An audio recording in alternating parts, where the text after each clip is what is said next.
जी ने मुस्कुराते हुए कृष्ण से पूछा, प्रियतम, ये बताइए कि मनुष्य जो कर्म करता है उसका फल कैसे मिलता है? क्या सचमुच हर कर्म का परिणाम हमें लौटकर मिलता है?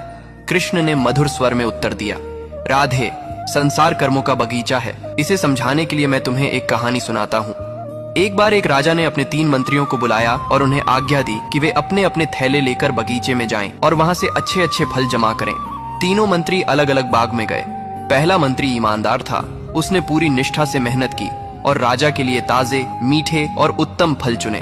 दूसरे मंत्री ने सोचा कि राजा हर फल का परीक्षण तो नहीं करेगा, इसलिए उसने जल्दी जल्दी कच्चे, सड़े और अच्छे बुरे सब फल मिला दिए। तीसरे मंत्री ने सोचा राजा तो थैला देखकर ही संतुष्ट हो जाएगा, खोलकर कौन देखेगा, इसलिए उसने आलस्य में आकर अपने थैले में सिर्फ घास पत्ते भर लिए। अगले दिन राजा ने तीनों मंत्रियों को बुलाया और बिना थैले खोले ही उन्हें उनके थैलों समेत 15 दिन के लिए जेल में कैद करने का आदेश दे दिया। अब वहां खाने के लिए कुछ और नहीं था, केवल वही फल जिनसे थैले भरे थे। पहला मंत्री, जिसने अच्छे अच्छे फल जमा किए थे, वह आनंद से 15 दिन तक खाता रहा।